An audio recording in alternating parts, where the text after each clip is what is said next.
Hey guys, here we go into a film study on Devin Haney and Jorge Linares. So first off, they're both the same height, and that's perfect. And it's interesting because Linares is coming off of, arguably some of his best performances. And I just want to point out that his best performances have all been against southpaws, okay? And that's why Jorge Linares struggles so much, as a fighter. He's better at fighting southpaws, I guess, than orthodox fighters, but we're going to talk about a little bit about why. Well, first we're going to be checking out a little bit of Devin Haney here. So first off, Santiago coming forward, creeping forward, using the lead hand control as he makes his way to the front foot and starts approaching Devin Haney's line. And Devin Haney's trying to attack him with the jab. He's trying to catch him. He's trying to time him there. And same thing, trying to time him here as he comes forward with the hook, trying to find that timing in which he can control the space with the punch. Now, that's not usually the greatest tactic. Usually you want to be feinting and probing, right? Or other things, but you can see it's doing an effective job here as he finally catches Santiago, only 30 seconds into the round. He does kind of eat a jab himself, but using that jab to kind of control the space between him and Santiago. But more important here is the timing, okay? The fact that he's timing Santiago. And as he comes forward, Santiago again trying to control the space with that lead hand. And Devin Haney trying to time him. Now we've seen him try to do this with the jab. We've seen him do it with the hook. And now he's going to do it with the 1-2. Now what's important about this 1-2 is he's taking a big step forward. And this is going to be important because, again, Jorge Linares does not have the best defense, right? Excuse me. One of the reasons why he struggles against orthodox fighters is because he doesn't move his head at all. Now here we see, after about 2 minutes into the round, he tries to control the space, Santiago does, with the lead hand again, as Devin Haney is coming in, and he catches him with the big leaping hook, right? So a lot of excellent stuff from Devin Haney and ways to initially attack the line, or rather, attack his opponent's jab, his opponent's lead hand, / his opponent's way to control the space between them, right? So these are all really important, well, because these are all tactics that are really effective against Jorge Linares, okay? Now in this clip, this is round 1. He's fighting this gentleman here, and this is Jorge Linares' first loss, and it's a knockout loss. And he makes a few fundamental mistakes. Number 1, he's not really transferring his weight to the front foot, okay? So he's trying to kind of block this left hook, or can't tell if it's going to be a left hook or if it's going to be a jab or if it's going to be. So number 1, he's not reading the position really well. He's not reading his opponent's attack really well. But whether this was a jab or a hook, it looks like it was making its way through. Now, Jorge Linares, instead of, if it's a hook, transferring his weight to the front foot and then bringing this glove to the side of his head, he tries to bring his gloves back and his head forward. And you can kind of see it in this next clip that he's actually going to ruin his own chances of blocking this punch. As you can see, his guard is here. And he tries to bring it around the side, right? Now, again, the reason this doesn't work is because he moves his head forward instead of moving his head to the side to transfer his weight to his left leg. Okay, so he's kind of just out of position here. Not really in a position to block the hook, okay? Again, he's stuck on the center of his line. He's not getting his head to either side of the line. So it's obviously a very perfectly placed punch from his opponent because his opponent knows that he's not moving his head. So a few other clips that we're going to take a look at. Here's Jorge Linares again, getting to the front foot with that lead hand, and getting to the front foot with that lead hand, and getting blasted, okay? This is by a random average opponent, and he gets blasted. He eats this punch because he's so easy to time with this lead hand, right? Every time he makes it to the line here in this position, he controls and uses a jab, okay? Now this is very similar to what Santiago was doing, except that I want to point out a very key difference. Santiago's not even punching here, okay? He's only controlling the space, and Devin Haney is still finding an opportunity to time him, control the space, and catch him with a punch, okay? Now, it's much more difficult to time and hit someone off of their control hand than it is their committed right hand punch. Now, as we can see here, Jorge Linares again is going to make it to the front foot, expose his chin with the control of this lead hand and not have any real traps set, right? Just gets walked into a right hand against this gentleman. And again, in this fight, moments later, he's actually knocked out. So now we're going to take a look at another clip of Jorge Linares fighting a right-handed fighter. And again, on that front foot timing, okay? This one is much more recent. This is after his fights with Lomachenko. And he gets to the front foot, controls the space, very classic timing and rhythm, shoots the 2 into the 1 pendulum, into the right hand, okay? And he goes down. Now, slipping to the front foot to miss the right hand doesn't matter because he's transferred his weight into his heel, his knee, and his head. Boom, he's got a perfect pendulum set up, and he shoots that cross to control the space and keep Linares on that back foot, and then wham, smashes him with the right hand. Now, this sequence is very, very important for a few reasons. Number one, this is also how Devin Haney is going to try to control the space. Now, his is not as succinct, right? His is not exactly the same, but he also likes to attack the lead hand with a 1-2, right? Now, Devin Haney is not getting his weight to the front foot and really getting a good pendulum off with this one, right? But he is, in essence, doing the exact same thing. He's just not starting it with a right hand over the top. He's starting the sequence with the kind of leaping jab step with his jab into the right hand. Again, Devin Haney is, well, I don't want to say he's very green, but he's very new to transferring his weight, so it makes all his movements much more blocky like this, right? You think it looks better, but anyway, it's not actually as good as this gentleman's here. His was very fluid into a 3-weight transition, beating Jorge Linares off of the line. And real quick, that's going to bring us to one of my next videos that's coming out. It's one of the worst defenses that you can have in all of boxing. It's absolutely the worst. And it's stepping off the line here.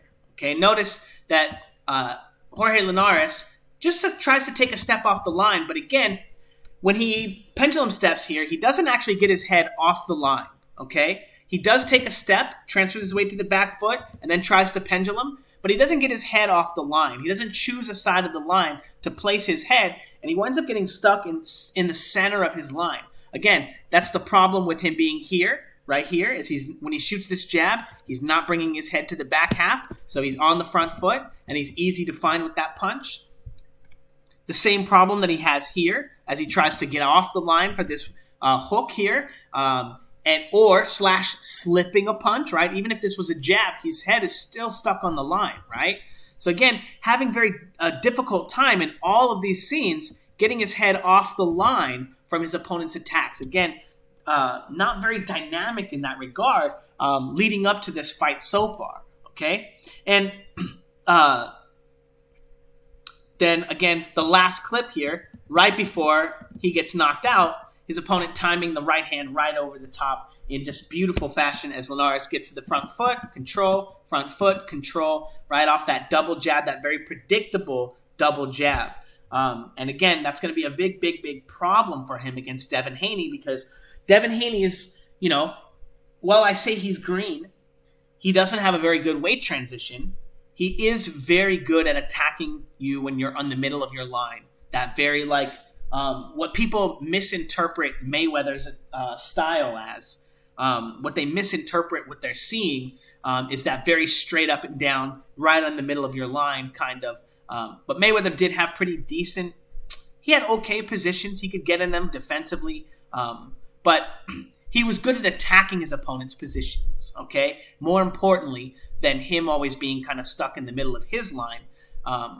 And that was kind of the difference, is even if you were taking good angles, Mayweather could still control you, right? And I don't think that that's something that Devin Haney can do right now. But luckily for him, Jorge Linares doesn't really exhibit the ability to get off the line, right? So all of that brings us to today's film study, and we're going to be watching and seeing if Jorge Linares is kind of any different. We're going to be watching the first round of this fight. We know he knocks this guy out, but we're going to be kind of seeing if he's any different at all. So he approaches the line, back foot, front foot, front foot. He gets to the line. He's controlling the space. He's on the front foot. Now, he's kind of on the front foot, but is his head on the line? Has he brought his weight to the one side of the line or the other?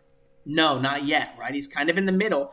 So where does he go from there? Okay, just coming back, controlling the space on that front foot with that lead hand, It's not a predictable two of them anymore, but good rhythm here. Choosing a side of the line, getting stuck in the middle, controlling. That's better. There you go. A little bit of a dip to the front foot, right? Good dip to the back foot, right? So good active guard so far. Some really good stuff going on from him, but still not really getting his weight to the front foot, right? This neutral position here. We're not really crossing the line and not really feinting right with his right hand, right? Now, I'm going to be taking a look at that attack again.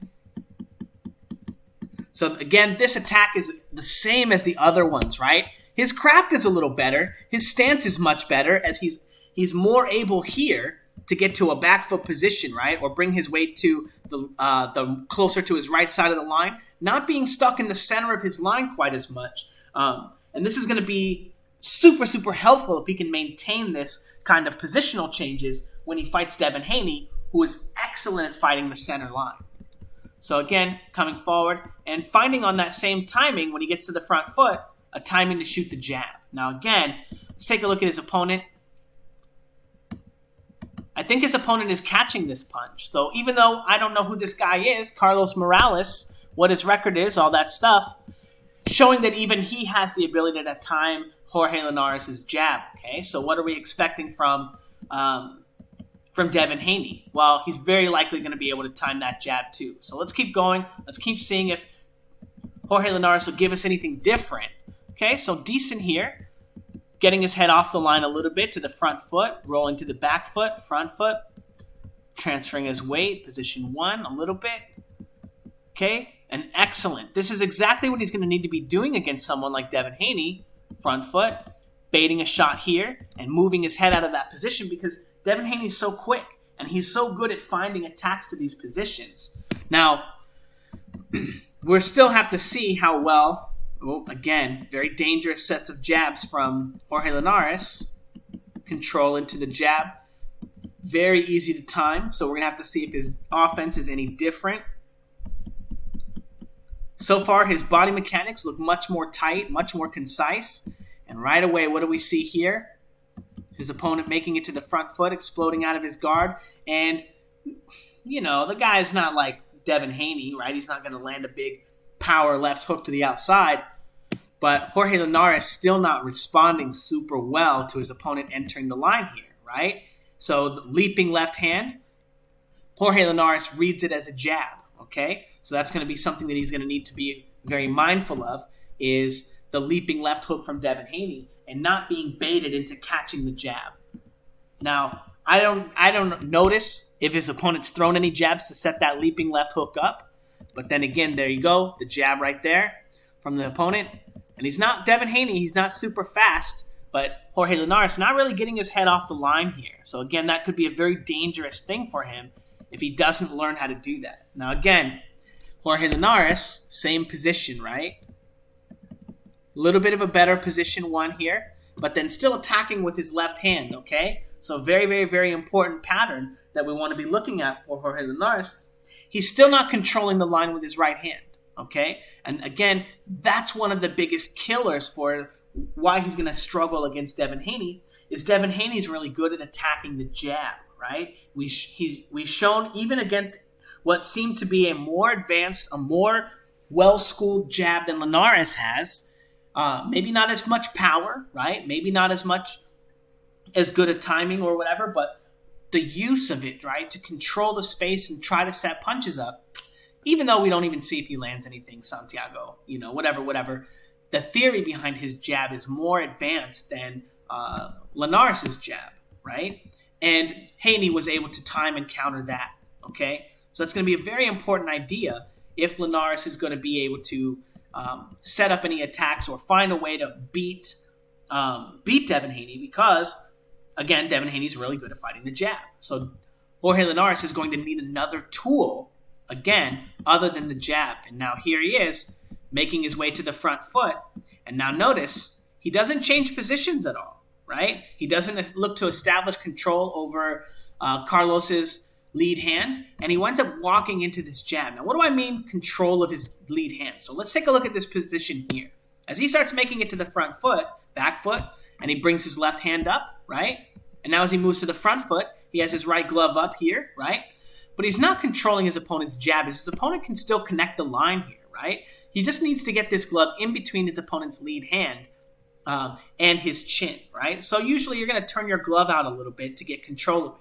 You don't have to keep it here, right? Then if they throw a hook, you just continue transferring your weight to the front foot to catch it. But he moves into this position and he's not controlling the lead glove. A little bit of control right there as he comes forward, tap, right?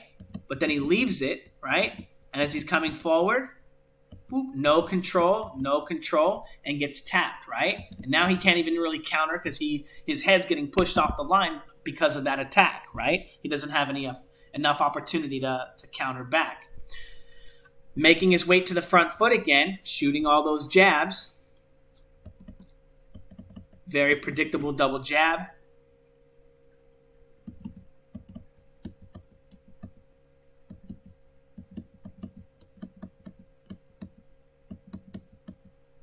And his opponent, I don't want to say he's doing a good job, but he's having a lot of success stopping, at least in the first minute, Jorge Linares from really lighting him up just by countering his jab, right? Decent leaping hook from Linares, but not as good as Devin Haney's. Not even close. And I don't expect him to have a lot of success with that punch either. Although, that could be a very good weapon of his against Devin Haney.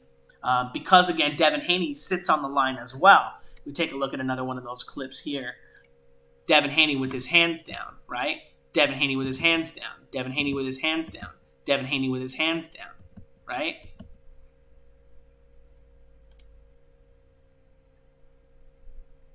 Where the hell are we? Come on. Okay.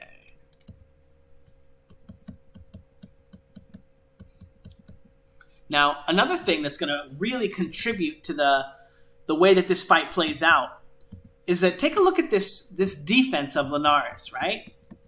More keen to try to block punches, right? Which means that he's also going to be more keen to be set up for punches as well because he's going to be having a reactionary type of defense rather than a proactive one where he's controlling the space. So he has one where he's being controlled instead. So what does that mean? That means that if Devin Haney comes close and wants to fight, he's going to throw combinations and he's going to find an open punch. But what happens when Linares wants to do the same thing, wants to open up on Devin Haney? Well, we know what happens. We saw what he did to a broken Gamboa, right? He just ties him up. He's just going to put a chokehold on him, right? Strangle his arms and then stop him from being able to hit him. And now Devin Haney has the only legitimate timings for offense, right? And those legitimate timings are going to be here off of Jorge Linares' jab.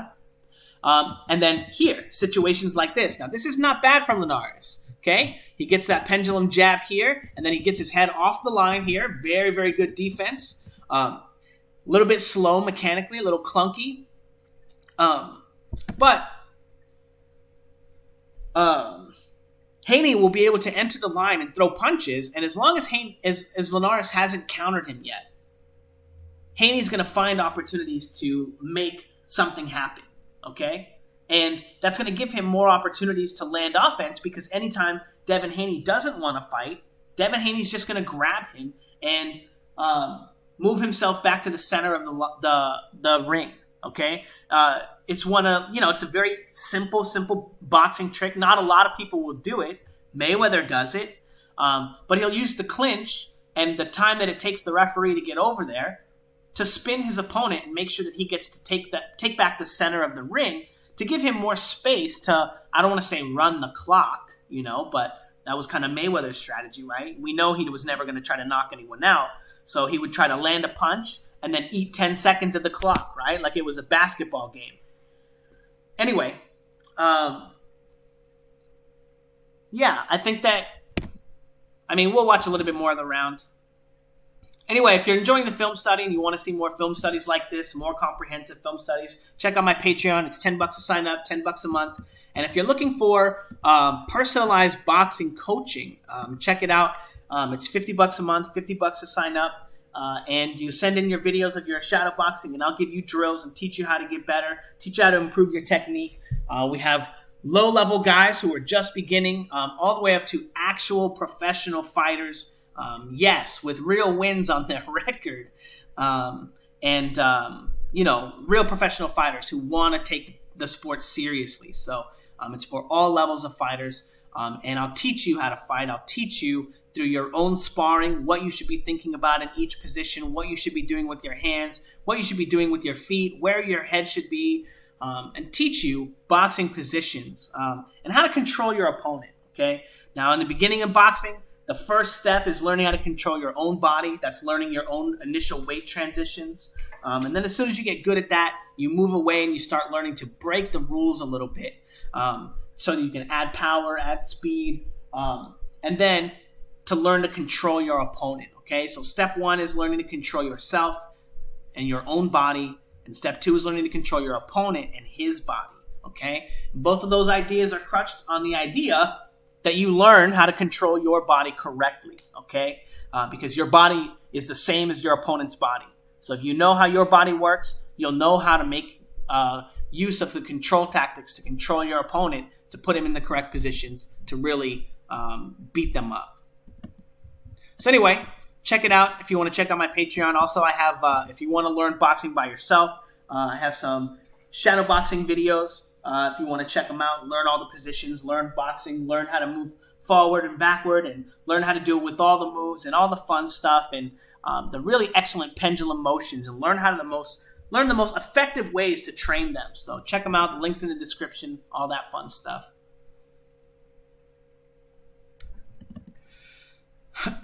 But I anticipate a lot of trouble for Jorge Linares. A lot of trouble.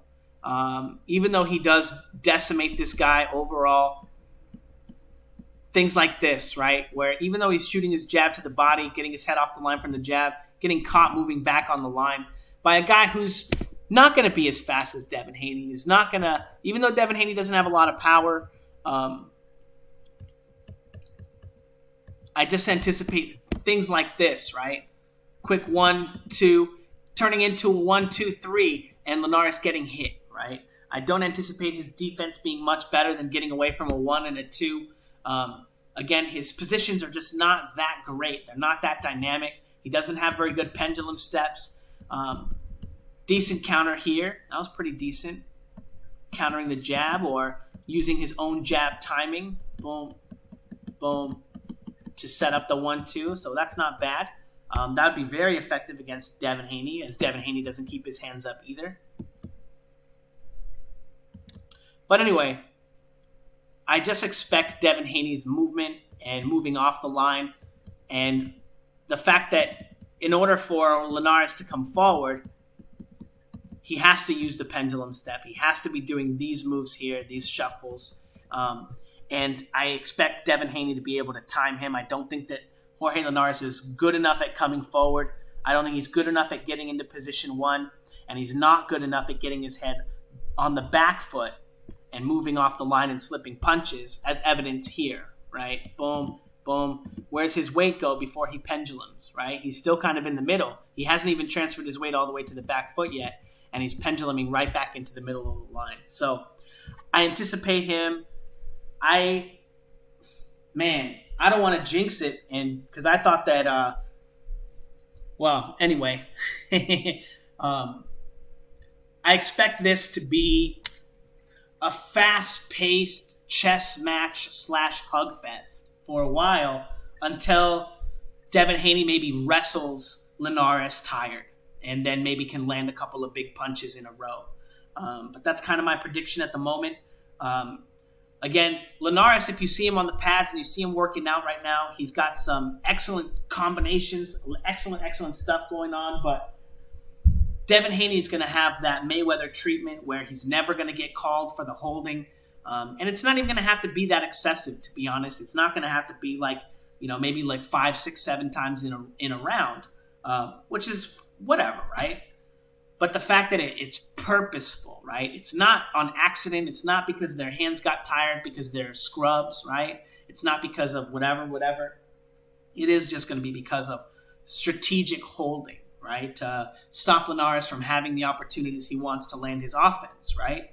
While Linares' inability to control the space with his right hand stops stops him from being able to prevent Devin Haney from lighting up and attacking and countering his jab, right? So again, I don't think that Linares is going to be able to stop Devin Haney from countering his jab, and that's going to give him enough space to leaping left hook his way to maybe a boring points victory, maybe a out wrestle Linares and catch him with a decent shot and hurt him. But to be honest, Linares has been hurt early in fights, so I won't be holding my breath for Linares making it 12 rounds or even making it 5. So anyway, should be a pretty fun fight to watch regardless, because if Devin Haney is where I think he is, that's how the fight should go. So I guess it'll be kind of seeing where Devin Haney is, right? Because again, Santiago was the best fighter that he's fought, right? And Santiago wasn't a bad fighter, but not the most experienced with offense, not the most experienced with defense. Still getting used to, right, being a pro himself. Yeah, it should be a good fight. Anyway, if you guys have any questions, let me know in the comments below. And don't forget to like, comment, and subscribe. And check out my Patreons and my Vimeos. And if you're looking to learn techniques like this slipping right hand into pendulum left cross into right hand, these are techniques that I will be teaching inside the shadowboxing version for $149. Still some promo codes left for 15% off, but you'll learn how to use these techniques, how to put these techniques together with proper body mechanics and with speed and power. And yeah, it's a pretty cool course, to be honest, and you guys should definitely check it out.